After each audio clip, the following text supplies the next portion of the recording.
pose called Constructive Rest. The feet are flat on the floor, they're slightly wider than the hips, and the knees are falling into the midline. And then the arms just extend down to the sides of the body, similar to Shavasana. And we're just going to take 3 cleansing breaths, breathing in through the nose and out through the mouth with a sigh.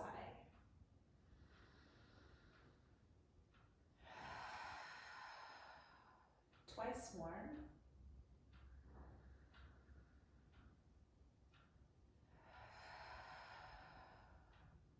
Final one.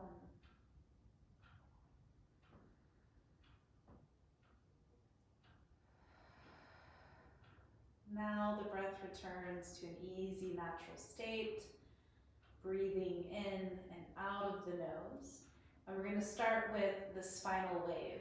So we'll take feet and knees to hips width, and arms are extended out to your sides, Shavasana style, or perhaps straight out to the sides. They can even be up in a goalpost position. And as you inhale, you're going to tilt the pelvis forward towards the tip of the tail. And as you exhale, you're going to tilt the pelvis back, away from tip of tail. Inhale, forward tilt, nodding the pelvis towards the toes. Exhale, posterior tilt, nodding the pelvis towards the face. And just for a moment or two, coordinating breath and this pelvic rocking, and beginning to notice the upstream effects of this movement in the hips. So as you inhale and tilt forward, lumbar spine is likely arching away from the floor. And as you exhale and tilt back, lumbar spine is pressing into the floor. Continuing nodding forward and back, letting awareness, letting attention move up the spinal column, feel what's happening in the rib basket, in the shoulders. So a little shrugging on the inhalation, a little depression of the shoulders on the exhalation, and then follow that movement on up into the next, lengthening, nodding forward as you inhale, some arching, nodding back of the head as you exhale. And your movement may be a little different, it may be less or more pronounced. There's no right or wrong here. This is just a really nice beginning exercise for bringing breath and movement together, restoring the curvature of the spine, and just observing our own patterns, our own movements, how it feels to be in our individual bodies. So then we'll return to a neutral spine and take a breath.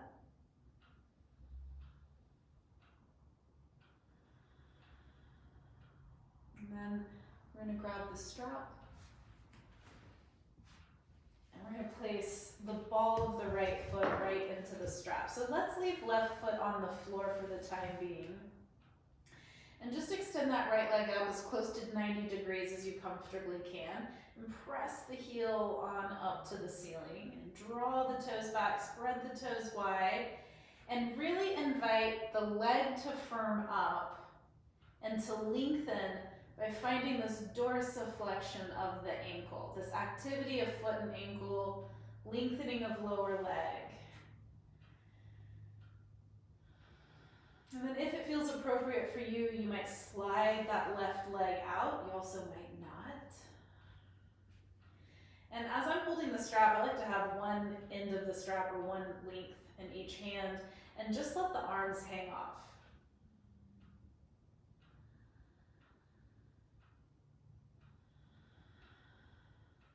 Now I'm going to hold both ends in the left hand and I'm going to grab my block. If I didn't have a block, I might use just like a blanket or a beach towel rolled up. I'm going to put the block at an angle so that this broad face is tipped up towards my thigh. My pelvis is flat on the floor. We're not going to lift the pelvis and wedge the block in there, but we're going to hold the block at an angle, and as we open up that right leg and give my leg a little little slack in the strap. The broad face is gonna be flush up against the thigh bone, and it's gonna support the leg. I'm gonna hold the strap in my right hand at that point. I have enough support on the outside of the leg to let that right inner thigh, groin, low belly, hip socket, all of that open up.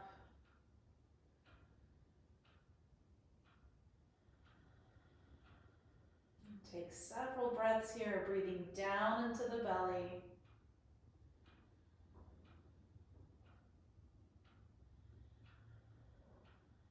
And then on my next exhalation, I'm going to bring the right leg back up. I'm going to take the foot out of the strap, catch the ankle bone on the opposite thigh, so right ankle to left thigh, and slide that left leg back. So I might just start here, gently pressing that right inner thigh out and away, opening up this space of low belly, hip, and inner thigh. I could go a little further into this figure 4 stretch by interlacing my hands behind my left thigh, pulling that thigh bone back, taking several breaths.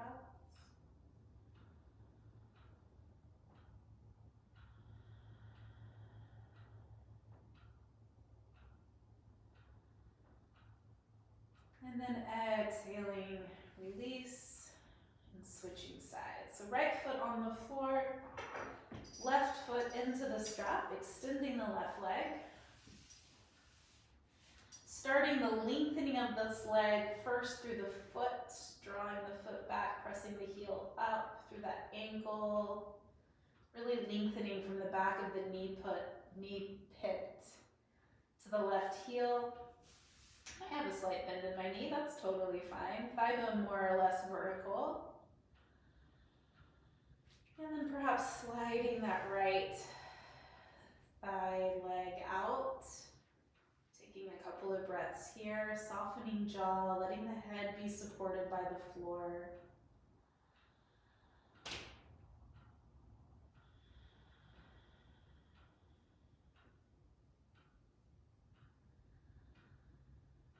And then holding the strap in the right hand while I position the block. Now I have a wall on my left hand side, and that could be a great prop.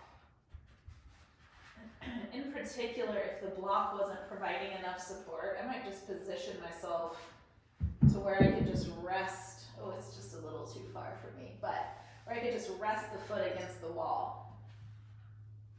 If I were very tight in the inner thigh, then I might use the wall for some support. Finding that good support on the outside of the left thigh. So that inner left leg, low belly, groin, all of that can release. If there's no gripping, there's plenty of breath.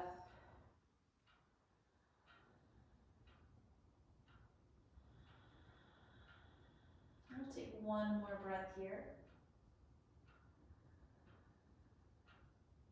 And then exhale, bring this leg back into the midline. We're going to catch the left ankle with the right thigh, sliding that right heel back.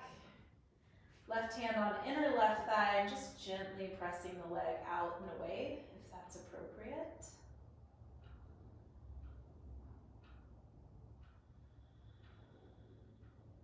And then if we wanted to go further, we could pull that right thigh bone back, interlace the hands, or prop the foot up against something, coffee table, couch, wall.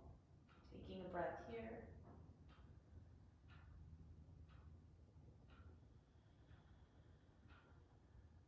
And then releasing, drawing the knees into the chest, rocking a little from side to side.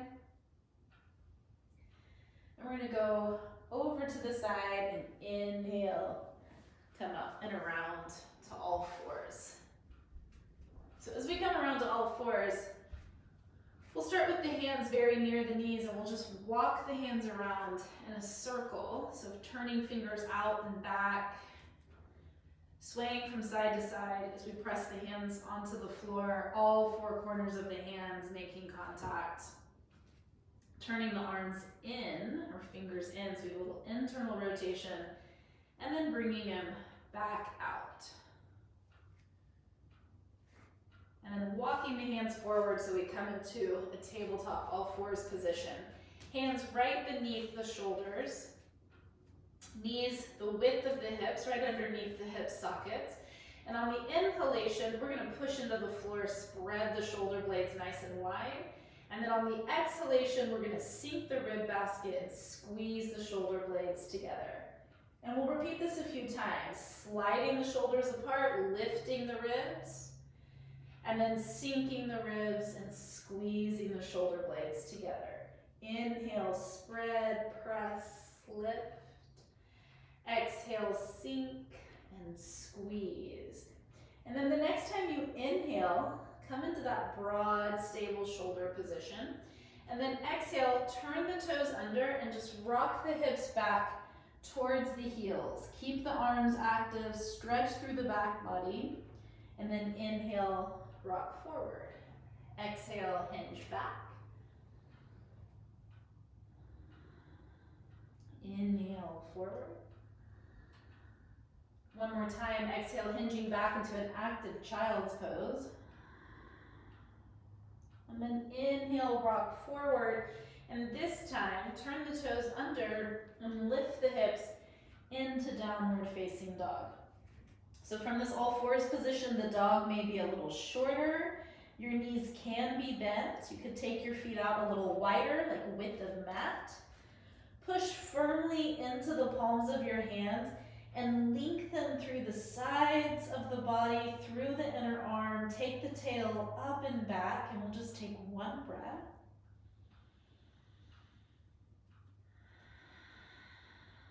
And then step feet back in.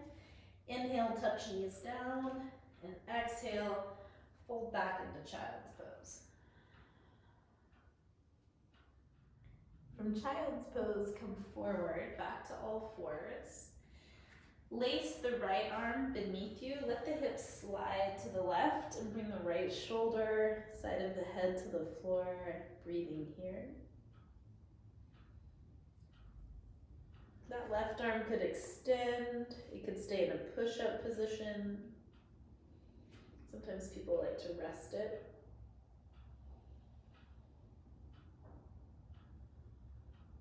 And then using the left hand in a push-up, inhale, come up.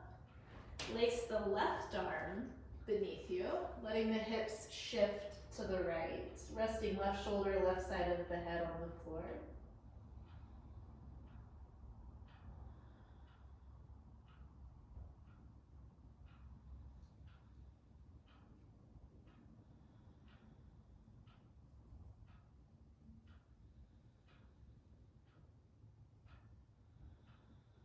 Right hand in a push-up position. Inhale, come up to all fours, and we'll take another downward dog. So hands the width of the shoulders, knees the width of the hips.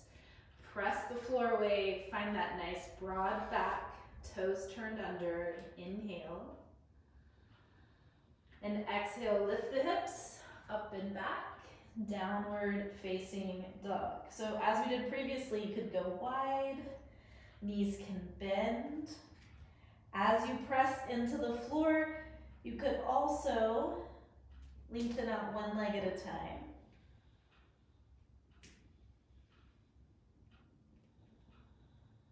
Pausing in this downward dog for a few extra breaths if it feels good to do so.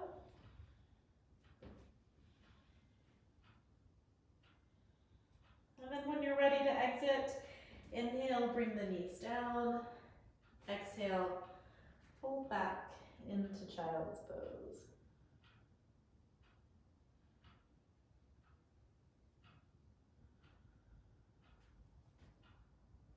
From here, you could close the practice down, moving into a relaxation posture, or you could take the practice up. You could move into some vinyasas or move to standing from downward facing dog.